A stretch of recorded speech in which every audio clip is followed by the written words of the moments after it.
For historical context and more information, see the description below. We may look upon him as being just one rather insignificant person in a great volume of characters, the New Testament. But as a matter of fact, this man in history is legion. He represents that great group of people with handicaps that are constant thorns in either their bodies or their spirits. How many there are who are meeting life with some capacity or other in them that is withered. For more people than we know, life is a matter of handling handicaps. Some of those burdens they have brought on themselves. Some of the burdens that they're trying to bear upon in life are burdens that have been created by themselves. They're the result of something that they have done or something that they have failed to do, and in many instances they should have known better. Some part of the body or the spirit is withered because of them. And the obstacles that they are facing in life are of their own creation. And I think it's important that we look at this before we begin to pity ourselves and to begin to wonder why it is that we are so unfortunate and that others are very fortunate in life. We have to face up to the question as to whether or not we're blaming something outside ourselves for a self-creation. Consider Benedict Arnold, for instance. No one ever placed the barrier of disgrace in front of him. They didn't impose a great punishment on him. As a matter of fact, the man died, a relatively rich man. But he died a broken man, a victim of his own conscience. The same was true of Alcibiades. In his youth, he came under the influence of Socrates, the seer and the saint of Athens. And he professed for him the very highest admiration, that he lived to betray his own city and to go to the side of the enemy. No one ever created that problem for Alcibiades. For years afterwards, this thing was a ton weight upon his mind. And life was so much more difficult for him because of what he himself had done. Or Judas Iscariot. Some have tried to explain his actions by saying that he was merely giving to Jesus Christ an opportunity to make manifest his power, that someone had to be defiant, someone had to open the gate for Christ to prove that he was the Son of God, and Judas was going to do it. But the majority opinion is that he was guilty of base betrayal. He had everything working for him to make of himself a saint instead of a traitor. Every reason in the world excepting Judas Iscariot. There's a legend, which may be more than a legend,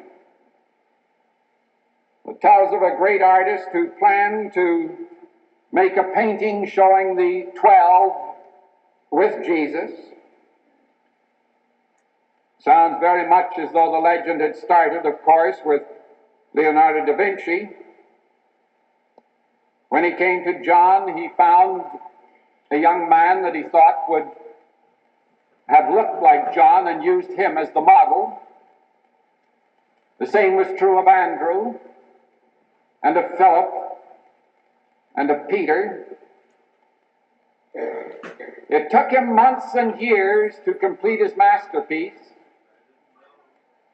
And one of the biggest holdups was that of trying to find somebody that he thought would be a model for Judas. And he went into the worst part of the city, and he discovered such a person. And he brought him back to what he was using as a studio.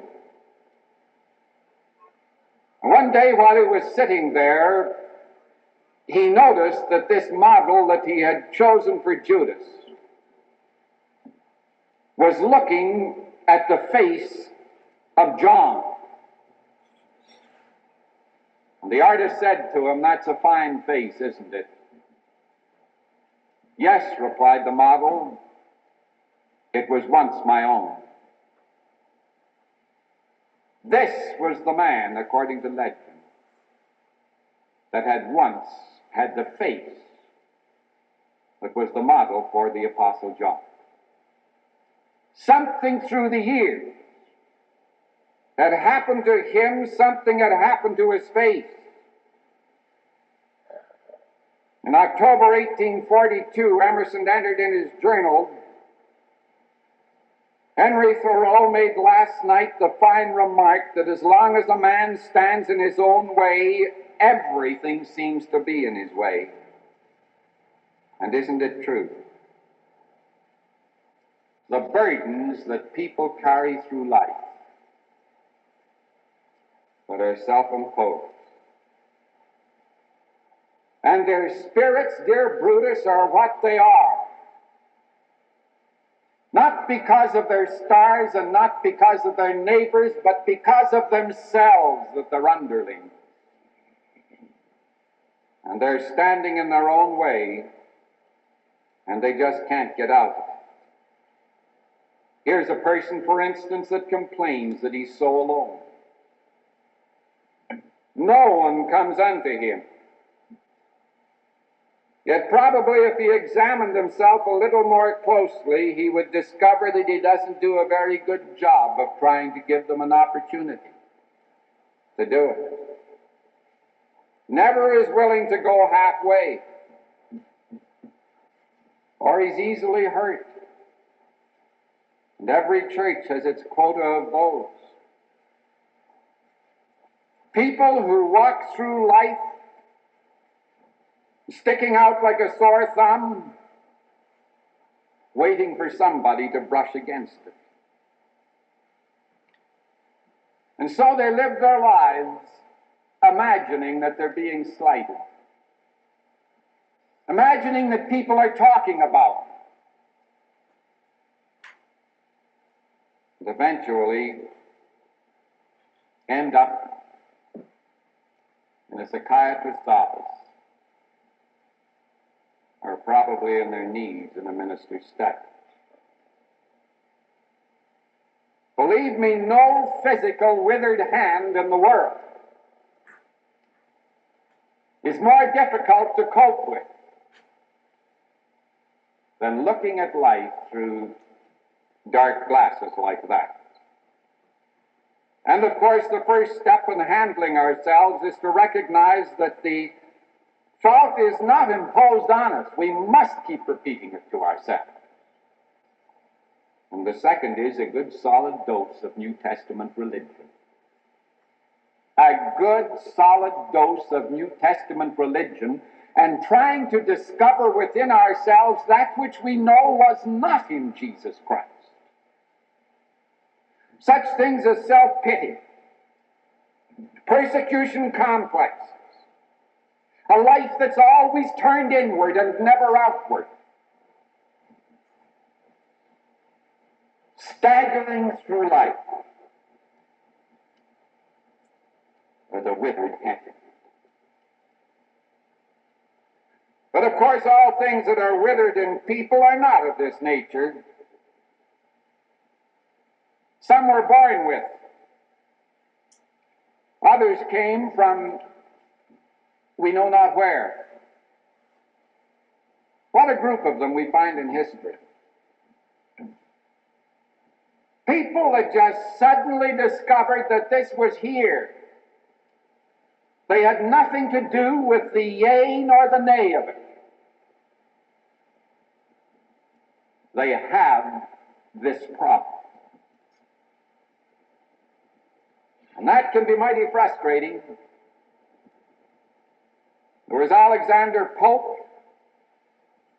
born with a crooked spine, and he lived in a veritable straitjacket of canvas all his life.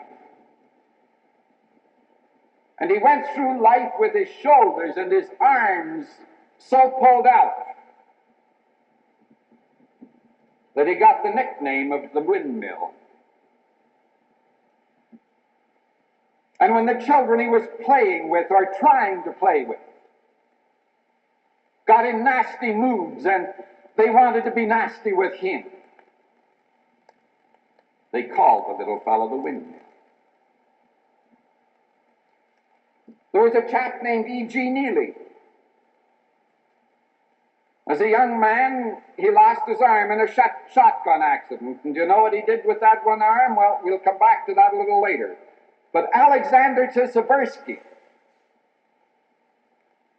shot down in World War I.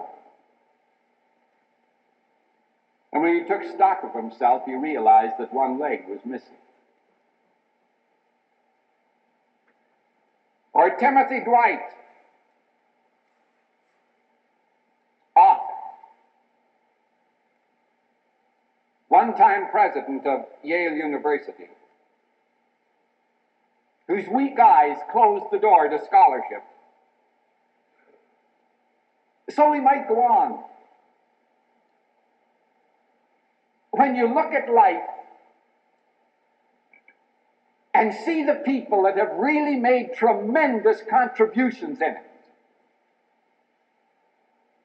how many of them form the legion of walking wounded, going back into the battle even though something was wrong.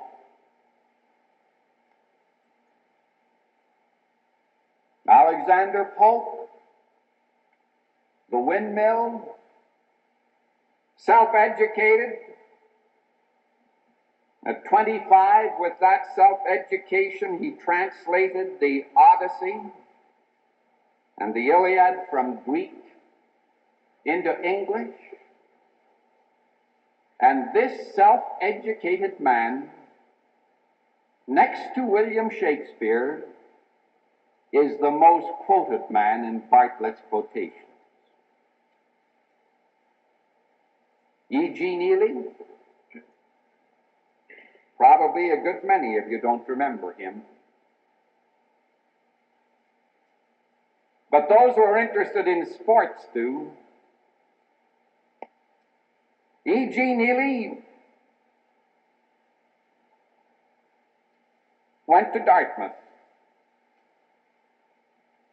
and with his one arm, in 1919, played guard for the varsity, and he became an All-American.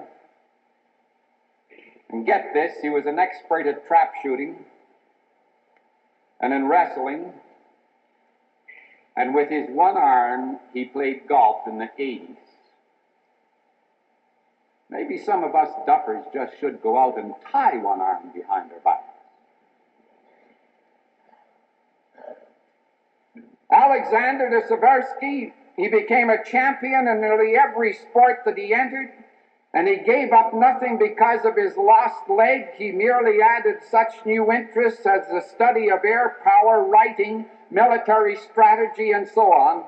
And he once said, "I've never thought of myself as a cripple. I've always thought of my wooden leg as a military decoration."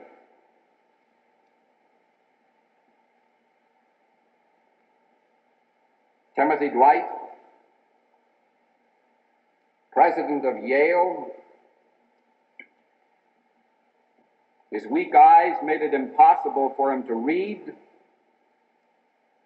And Harvard men would say that that would not be unusual in a Yale man. But he did learn to meditate, and he could listen, and he could ask all kinds of questions that would give him information. And And he said that the greatest information of life came not from the reading of books, but from the reading of people. And he said, in fact, with the blind plowman, God took away my sight, that my soul might see.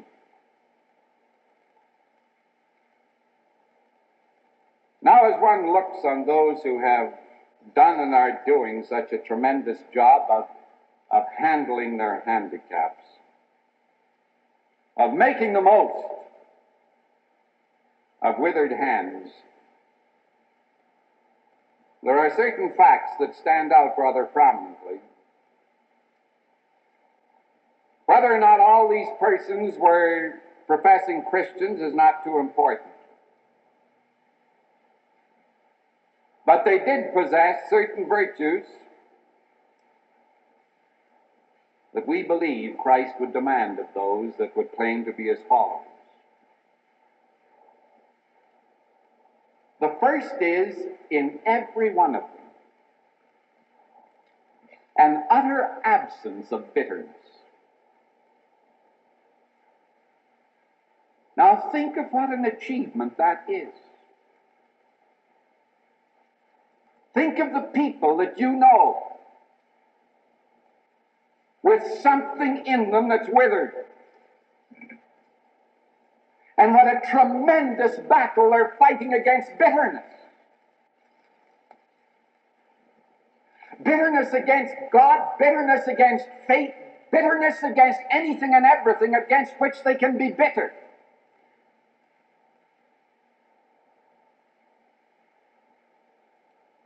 You know, there are some people who become so bitter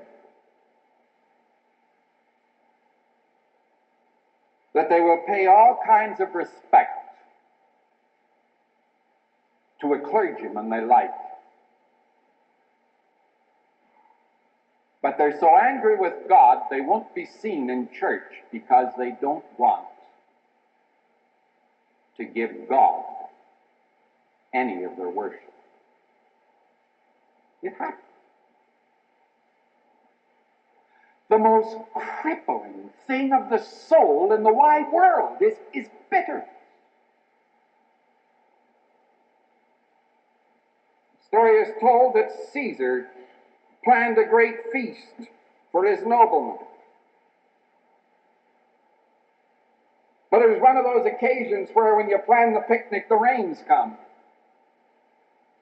And he was very angry with Jupiter that he should have allowed rain to come. And so he told his archers to take their bows and arrows and to shoot them at Jupiter.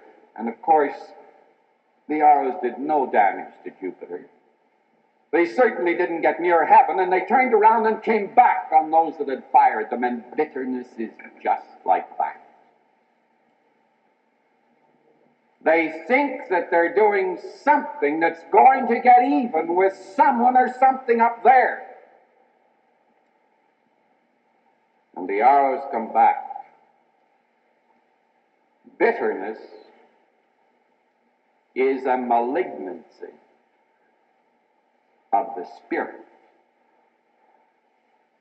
And if it is not cut out, it will kill a soul just as sure as cancer. Just as sure as cancer.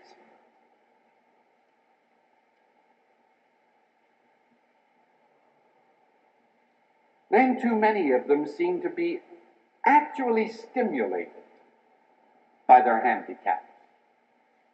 That's the glory of it. Opal Berryman wrote a biography of her father entitled Pioneer Preacher. On one occasion she told about a sheriff who had been pursuing a thief and had come to the manse and had confessed that nearly all the clues were absent and that the chase seemed to be hopeless. And when he departed, Opal asked her father, "Why doesn't the sheriff give up?" The reply was, "My child, sometimes obstacles wear spurs." Good, isn't it? Sometimes obstacles wear spurs. Victor Hugo at 49 was banished for 20 years to the island of Guernsey. But there he brought forth the toilers of the sea and Les Miserables, and he said that he should have been banished many years earlier. One of old Oliver Goldsmith's teachers said that he was one of the dullest boys that she ever taught.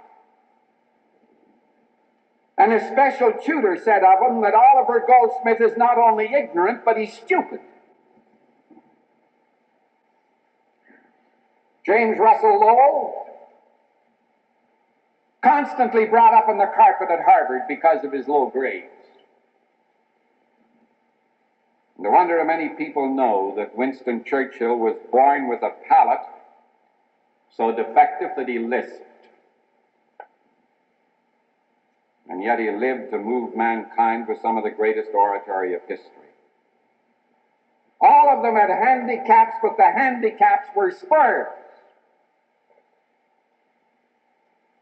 I wonder how much of the richness of the spirit of Paul was due to the fact that he was praying that this thorn in the flesh should be removed from him, but this thorn was never removed. And how much of the richness of that life was due to the fact that it wasn't removed. And it became a spur. Go back into the Old Testament. Joshua said to the people in effect that the hills of Ephraim would be too small for them. And so the hill country of Gilead would be theirs. It was rough country, filled with forests. But even though there were chariots of iron and all of nature that seemed to be working against them, they went through and they conquered it. And Joshua knew what he was doing in not seeking the easy way for his people. And in that section we find the great verse, "The mountains shall be there and the valleys, for thou shalt drive out your enemies, the Canaanites, though they have iron chariots, and though they be strong." The fact about those who have learned to handle their handicaps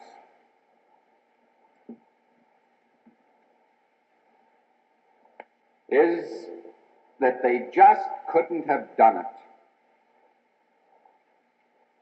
without a strong spirit. Some of them did not have a strong faith in God. But those who did not have a strong faith in God would have done even a better job with their handicaps if they had. For it's impossible to lift oneself up if there isn't something above himself on which he can lay hold.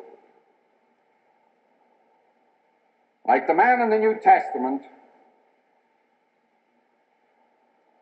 sometimes there's nothing else to do with a handicap but take it to God.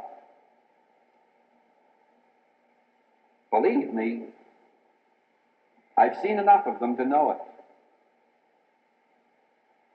It's all very well to say to a person, don't be bitter. But unless you can show to that person the means by which they can conquer bitterness, you might as well be throwing the words against a stone wall. It's all very well to say, we're going to make spurs of our handicaps, but unless you can also follow up with some words of one who through these centuries has been able to take hold of the spirits of men and give to them courage, you're not doing a great deal for them. Remember Edna St. Vincent Millay? The world stands out on either side, no wider than the heart is wide. Above the world is stretched the sky, no higher than the soul is high. The heart can push the sea and the land further away on either hand. The soul can split the sky in two and let the face of God shine through, but east and west will pinch the heart that cannot keep them pushed apart, and he whose soul is flat, the sky will cave in on him by and by. I believe that so deeply. He whose soul is flat, the sky will cave in on him by and by.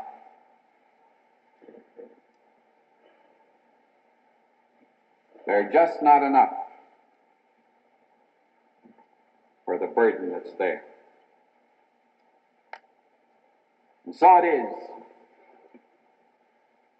that there they go, this great parade of walking wounded. I imagine Jesus was thinking not only of this one man that we're told about in the Gospel of Luke,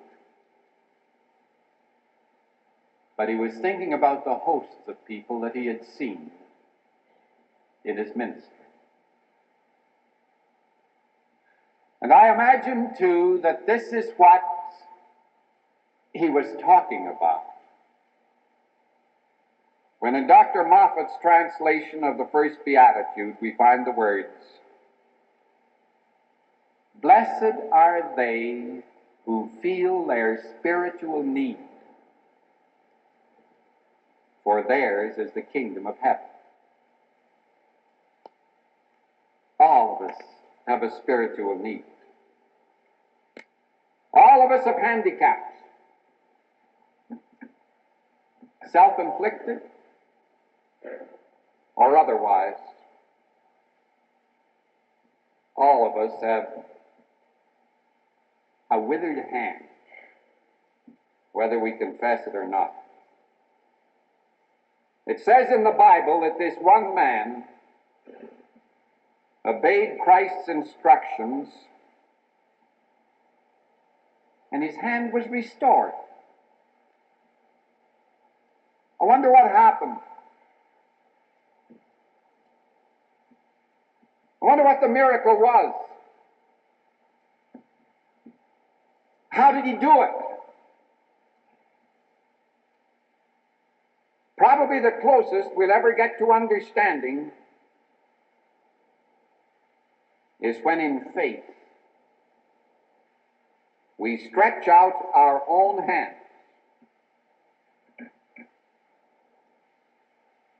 and believe that His grace is sufficient. You believe it? In the name of the Father, and of the Son, and the Holy Spirit. Amen. This morning's worship service emanated from Shadyside Presbyterian Church in Pittsburgh. Ministers of the church are the Reverend Dr. Howard C. Scharfe, the Reverend Dr. James R. Spear, and the Reverend J. Wayne Hanratty. Organist and choir director, Russell G. Wickman. Today's sermon by Dr. Scharfe was titled, On Handling Handicaps. Your comments on these services are invited.